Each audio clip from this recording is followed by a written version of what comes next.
Alrighty, welcome everyone to another pixelated video. I'm your host, Pixelated Jordan, and today we're doing something completely different that I haven't done before, and hopefully I do a good job at it. But I'm doing an author interview with Schantell Remington, the author of A Grim Awake. Oh God, I messed up the title. A Grim Awakening.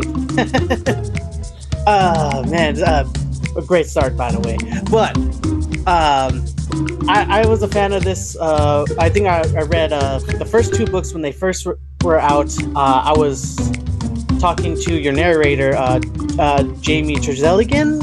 Yeah. I can't say his name properly. Trezellian. Yeah, because I was going to get him on one of my books. He is amazing. He absolutely destroys it, and I love his voice. I know. He does a great job. So he introduced me to your story because my first book was about ghosts or themes of ghosts and stuff like that. He's like, oh, it's a little similar. You might like it. I'm like, okay. And I did. And I'm like, this is great. So as a fan, I would like to know, who is Schantell Remington? Oh, who is Schantell? That's a hard question to ask because, who is Schantell Remington? I'm Schantell Remington. I've been writing since 2000 and maybe 3, so it's been 22 years. The story has been in development since pretty much then. I was trying to find out what kind of book I wanted to write and went through a bunch of different ones and finally settled on my Ian Grimm story. I am the second oldest in a family of 7 kids. And I have 15 nieces and nephews and 1 on the way. So I have a really good family. Oh, 22 books or 22 years for writing. Wow. Yeah, there's been a lot of that first book. First of all, I took 3 years to come up with the story, just the idea of it.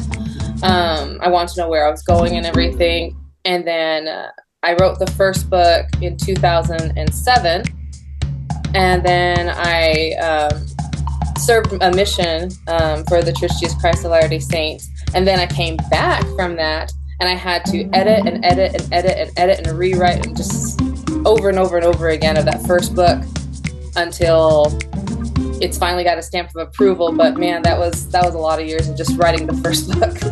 Yeah. So were you going into trade publishing then at first? Yeah, I was trying traditional publishing. I had tried so hard. I sent out probably over 2,000 plus query letters to different agents and things like that, and always got some kind of rote unfortunately this with. I was like, ugh. So I didn't have any success there at all, not even to get people to read it. So I think I just finally kind of gave up on that idea. And then I had a friend who wanted to help me get it as an Audible book. And that kind of made it permanent. The first book made it permanent. It made it so I couldn't rewrite that first book over and over again. And so then that's how it kind of became more of me doing it just by myself. So, yeah. That's cool. Yeah, no, I've because I was always curious about your beginnings with these stories. I'm like, I wonder how it started, because obviously it's not a more or less traditional young adult novel when it comes down to, the typical supernatural kind of things, because when you think paranormal or supernatural, your instinct as any general audience would think, they would think vampire, werewolves, stuff like that. Yeah. So what made you pick the more spiritual or ghost aspect, if you will? What made you want to pick that route? I've always loved creepy things. I've always loved the horror movies where they kind of creep you out, not the slasher films or anything like that, but the ones that have a really good ghost story. So I'm already attracted to that creepiness. But when I was doing Grim Awakening, I wanted it to be, I didn't want to follow any kind of, I wanted to make up my own stuff. I wanted to not follow the traditional, I'm going to have a banshee, or these are a ghost, or this is a poltergeist, or, vampires, werewolves, everything that kind of falls into that paranormal category. I wanted to kind of create my own world, create my own kind of powers, and just try to just do everything, like just make something new and nothing, you know. So I do pull from like some Irish legend stuff, and I pull from different places, and then some stuff is just completely off the top of my head, and I just completely just made it up. So, but yeah, that's kind of, I just wanted to do something different than what you've seen. You know, instead of doing my own twist on a vampire romance, or my own twist on zombies, or my own twist on werewolves or things, or ghosts and stuff, I just want to do something completely different. All my own. I like that a lot. Like, honestly, when because me, I'm a big Ghost fan. Okay, my first book was titled Unborn Ghost, so you know, I'm a Ghost fan already on principle already. One of my favorite shows growing up was Danny Phantom. Yeah, I love Danny Phantom, and I'm disappointed there isn't like more paranormal stuff like that does stuff like that. Yeah.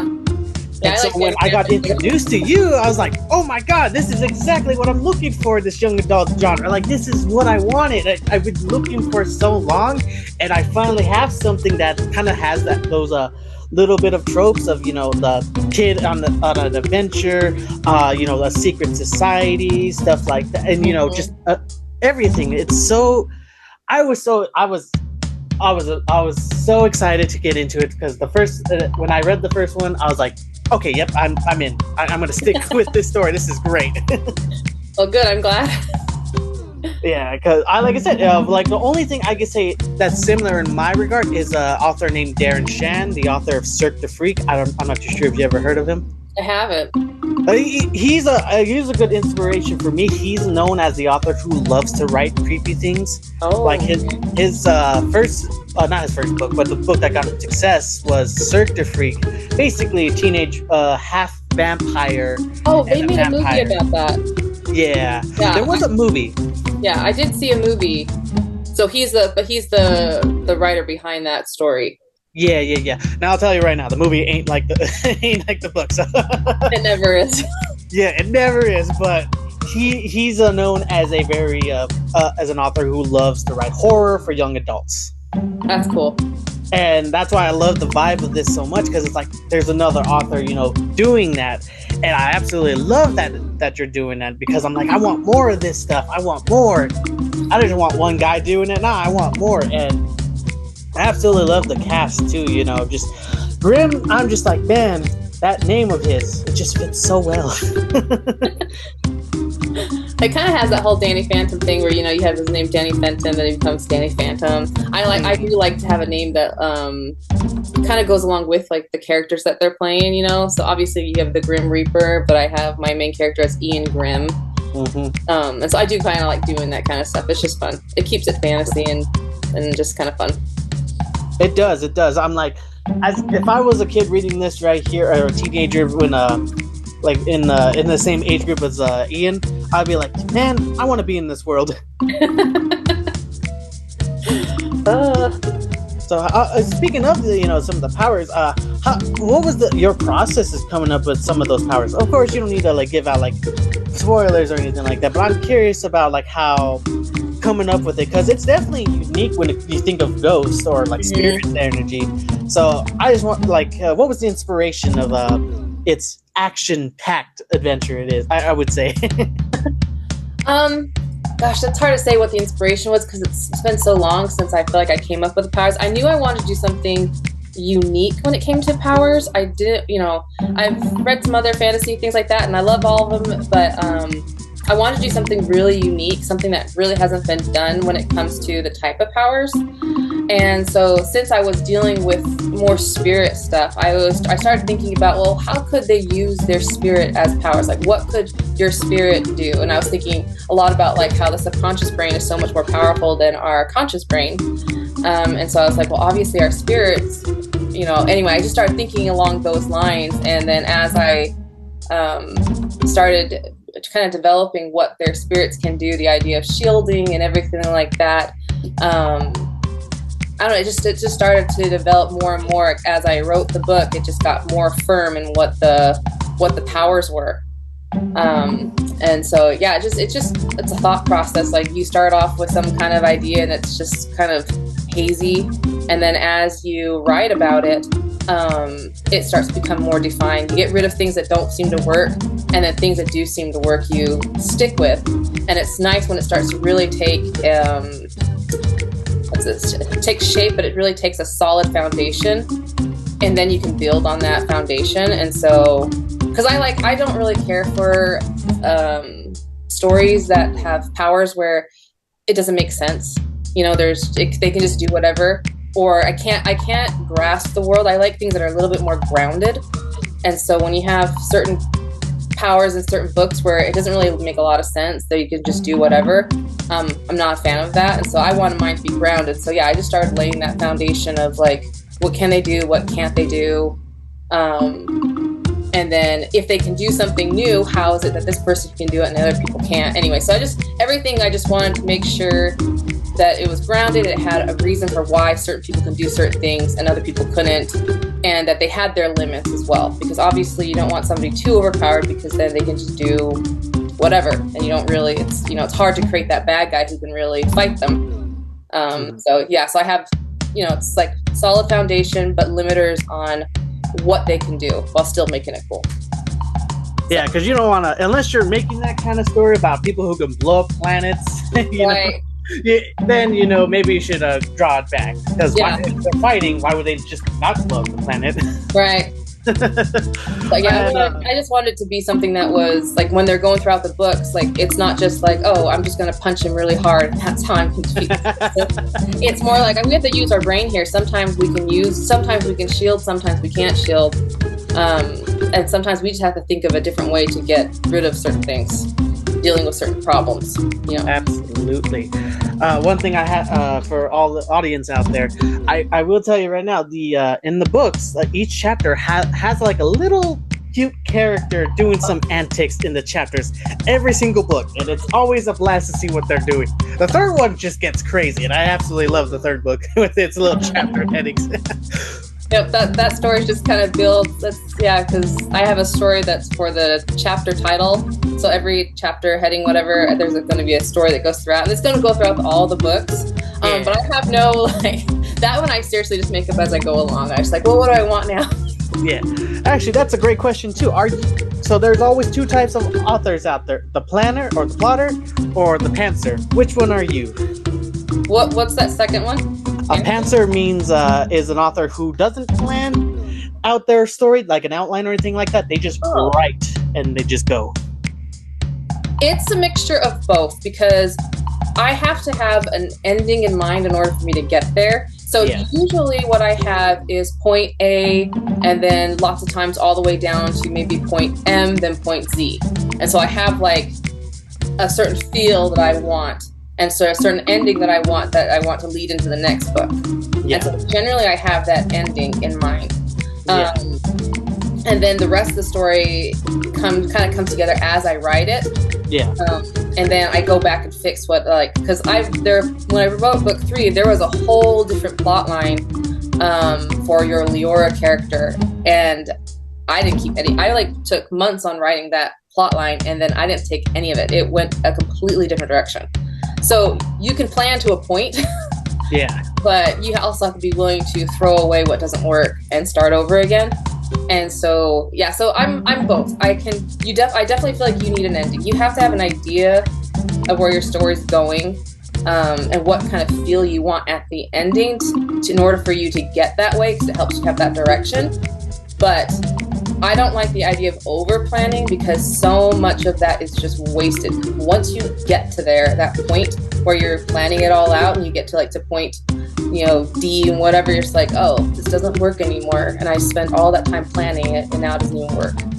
And so so there's certain, I like to make up as I go along, but I also like to have a solid kind of ending for every book. I have a feeling of what I want at the end, and so I know how I want book 4 to end, I know how I want book 5 to end, I know how I want my series to end.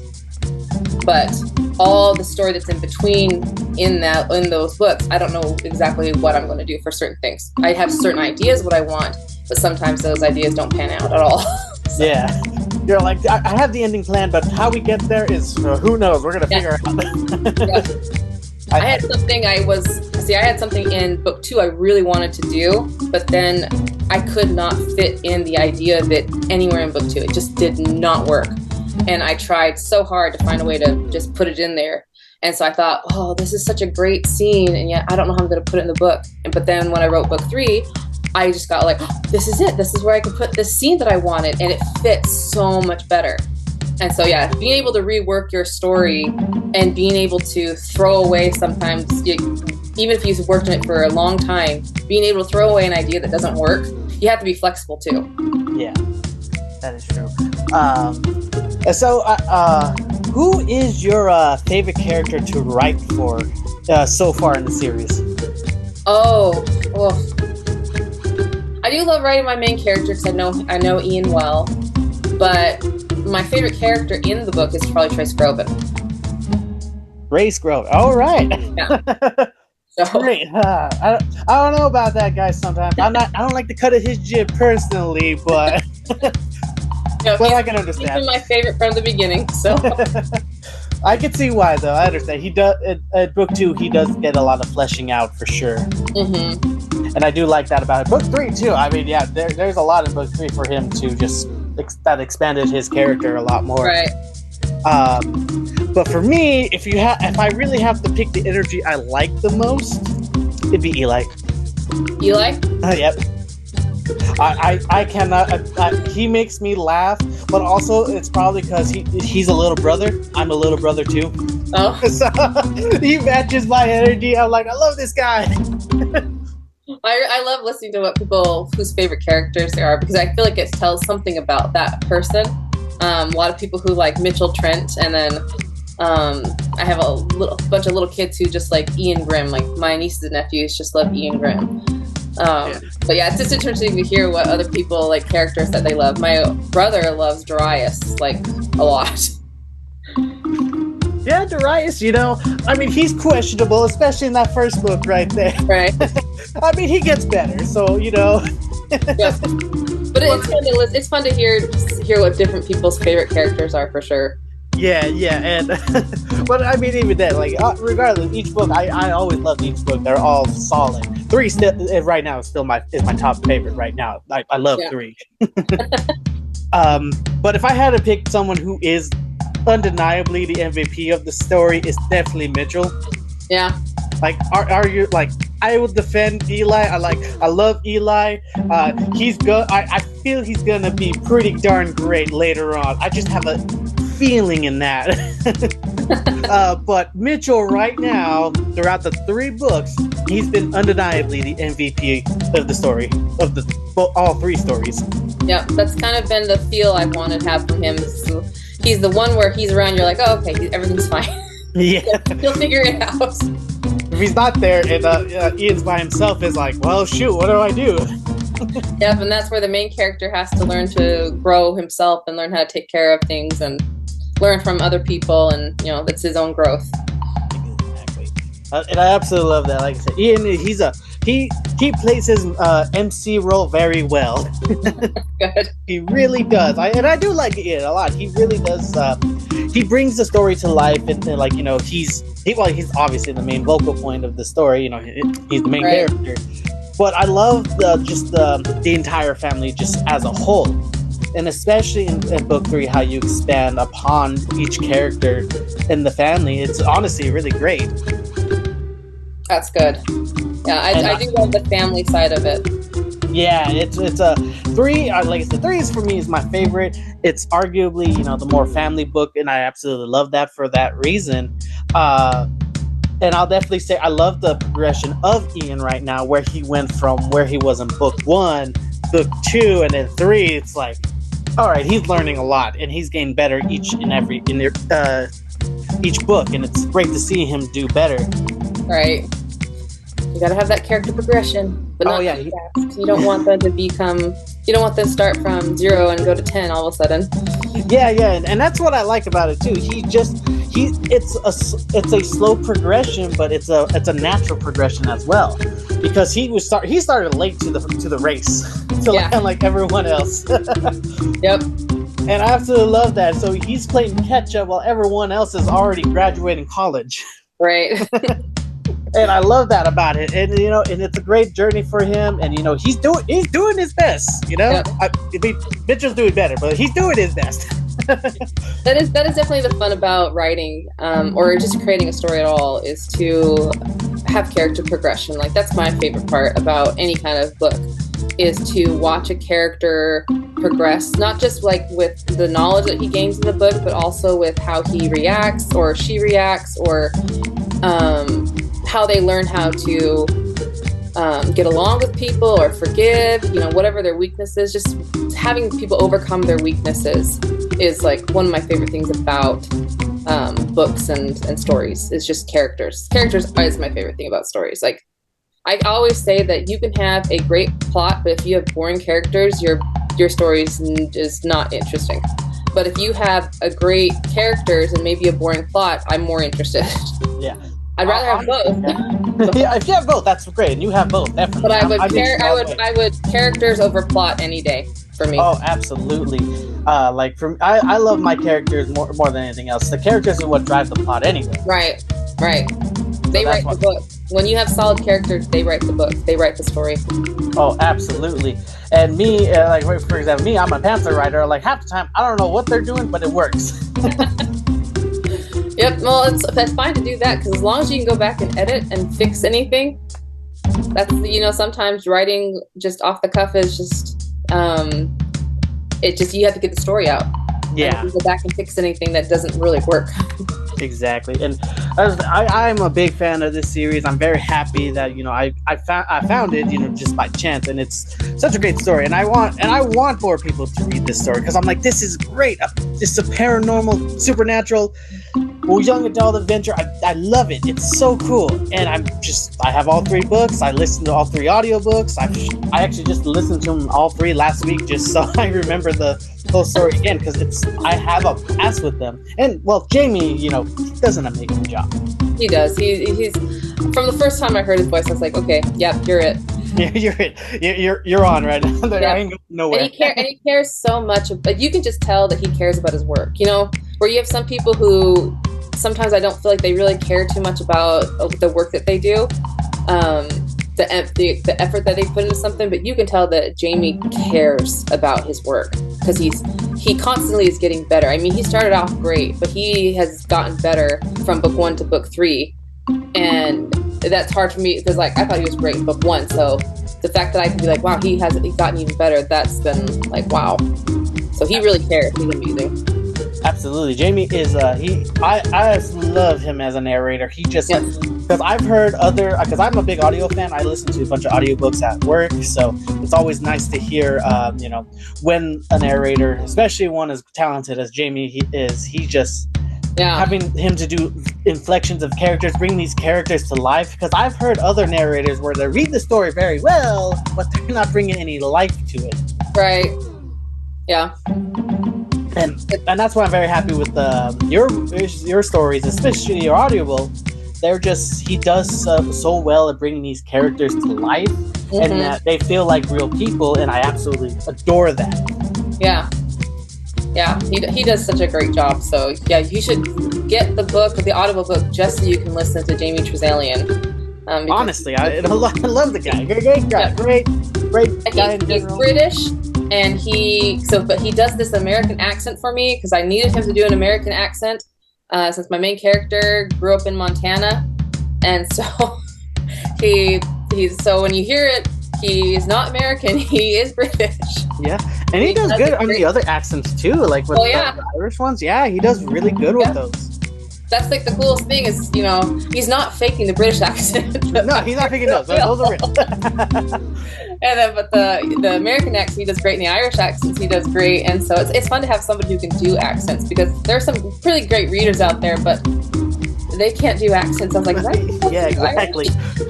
So, and for those out there who are just wondering, Jamie is just the greatest narrator I've listened to. And he also works out, so if you're curious about his workout schedule, guy's fit. So yeah, he is. But other than that, though, I did want to bring this up. I saw on Goodreads that you did have other covers for the first book. Yeah. Like, so that all went through so the very first one, like I think it was like 2013. I think I was trying to do my own cover for it.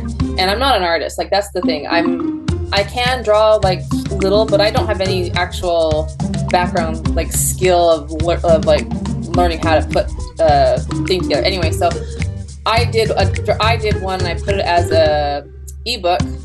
So there's that one I did. And then there was another one that was just not happy with at all. But that was because I went through a publishing company and it just didn't work out with that publishing company. It was one where I was able to keep my rights, but I was still able to get published through them, but I kept my rights, so it wasn't like a traditional publishing company. And so I just wasn't really happy with the way the whole thing worked. And so I was glad I kept my rights because then I get to put on a newer cover. So better cover.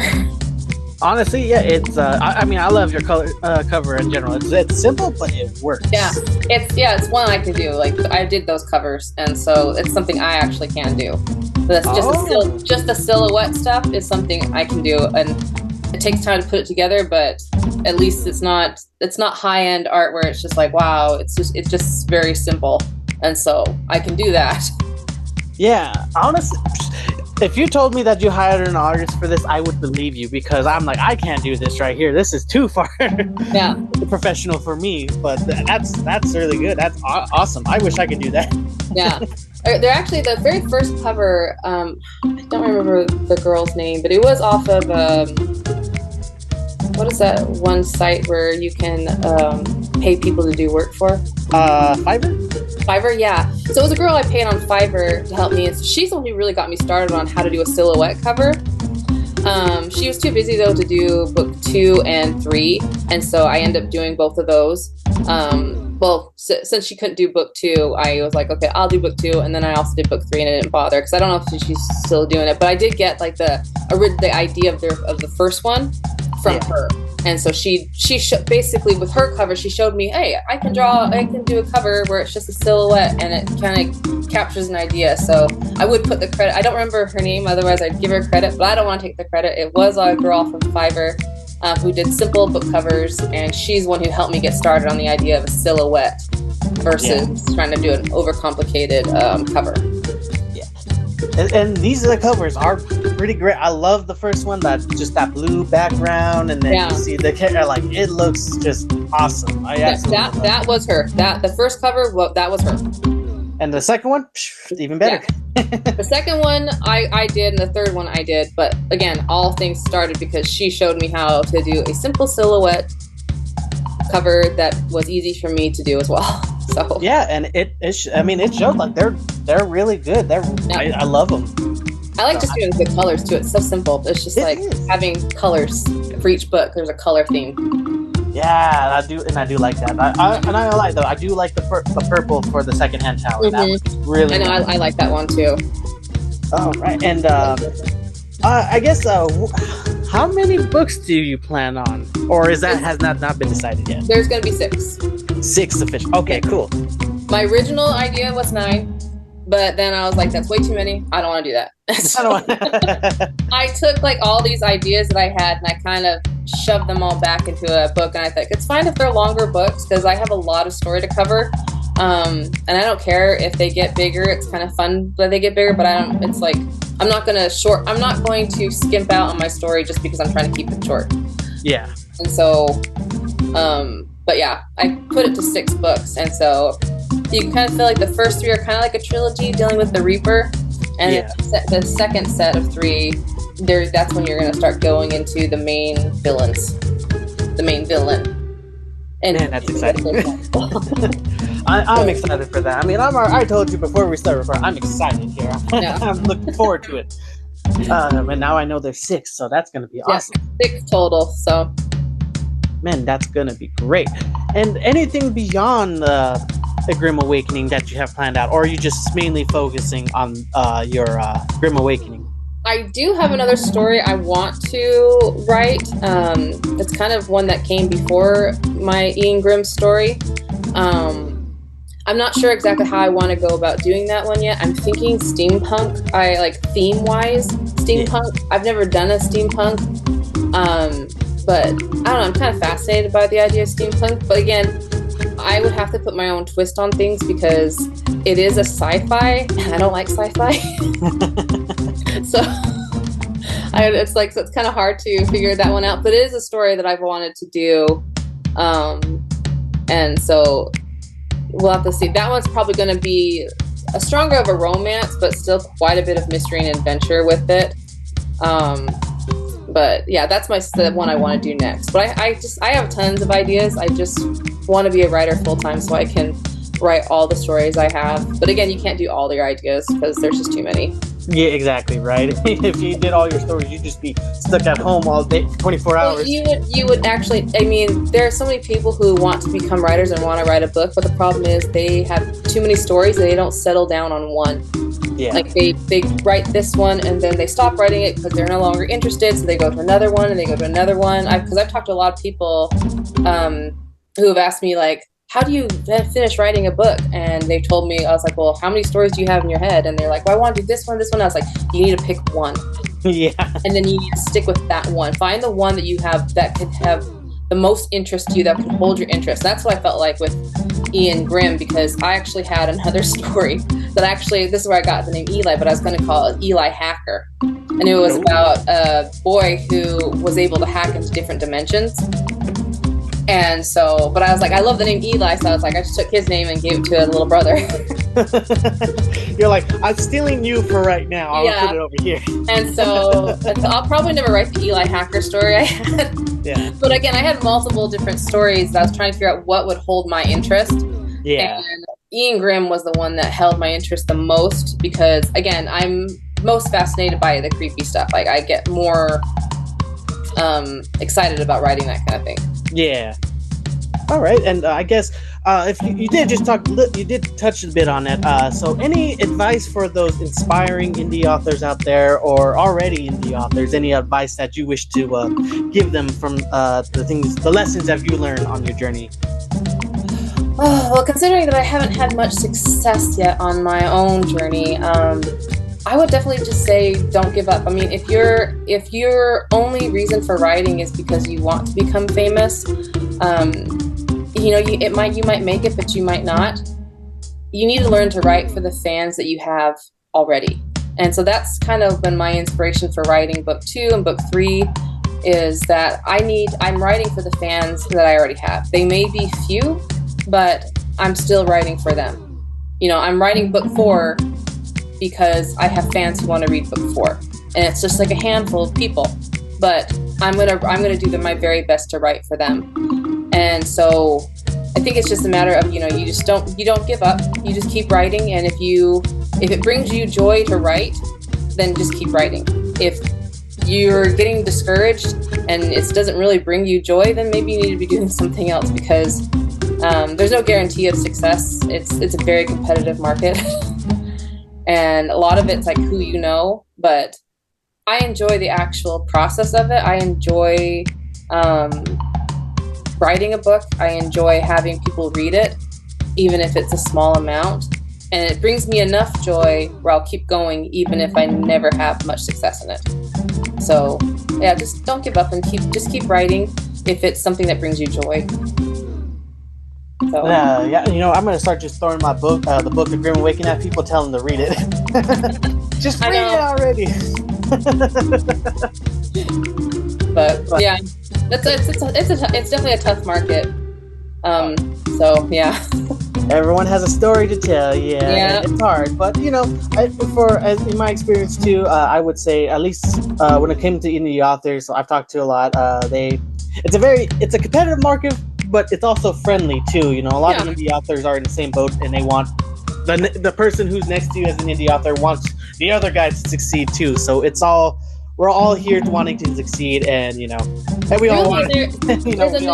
There's enough stories out there. There's enough people out there that there's no reason why you couldn't root for other people. Like other authors really aren't your competition.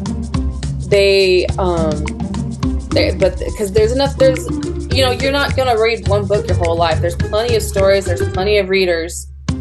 And so, yeah, there's always going to be a what's the word I'm looking for? There's going to be a group of people that is for you. That's going to be for your books, for your style of writing, will like your stuff. And so, yeah, you just have to find your market. Yeah, you have to find your market. Because there's going to be a market for your stories, even if you haven't found it yet, but there's going to be a market. There are people who will want to read your story. So.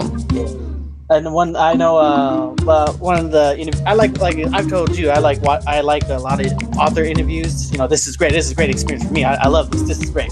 But one author, Darren Shan, specifically the author of Circuit Freak, he specifically said, even like in trade publishing, the hardest thing for anyone to do is getting your book seen. Yeah. Yep. Well, it's getting people to open it up the very first time. It's like. It's getting people to actually read it. Yeah. You know, because you can share with it all you want, but to get people to actually read it, a lot of it just comes with word of mouth. It is, yeah. And it's like if you have a trusted friend who tells you to read a book, you're more likely going to read it. That's true. Yep. Oh, and there's a cat in the background there. I see. That's my cat, Dust. She likes to be at my feet when I write. Yeah. Of my little cat, she's somewhere around here. I don't know where she went. She's hiding. She's also a black cat. Yep, little Halloween cat. Yep. I guess every paranormal author needs a black cat. I didn't know that was a requirement. Yeah. You have to have a black cat. Yeah. So to those indie authors out there with paranormal that write paranormal, get a black cat if you don't have one. Yep. Can't write a book without one. So. Required is a requirement. All right. Honestly, I think my questions are here good. Unless you have anything else that you wish to talk about or promote anything else, you can do that right now. I do. Just thank you for doing an author interview. This is definitely my first time doing something like this. Yeah, thank you for this opportunity. No, thank you. Like for me, this is also great for me too. Like I said, I love this. This is great. As a fan, getting to talk to an author that I really like their story for, it's honestly just it's much more for me, if anything, you know. But also, you know, I get to spread the word, you know, of Grim Awakening to people on my channel, YouTube channel. If they see it, you know, they'll see your book. They'll be like, "Oh, awesome! Can't wait!" You know. And so, it's fun. It's a great opportunity for me. I'm appreciating you agreeing to, you know, have this interview with me. So I appreciate your time, of course. Thank you too for your time. Yeah. All right, guys. Well, thank you guys so much for listening or watching or wherever you're consuming this at. If you are curious about her books, of course, it's called The Grim Awakening.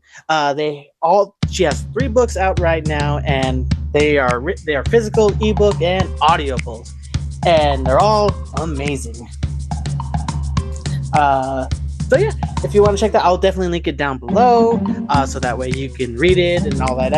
And yeah, well, thank you guys so much for watching, and I hope you guys have a great day, and I hope you too have a great day, Schantell. Thank you. You too.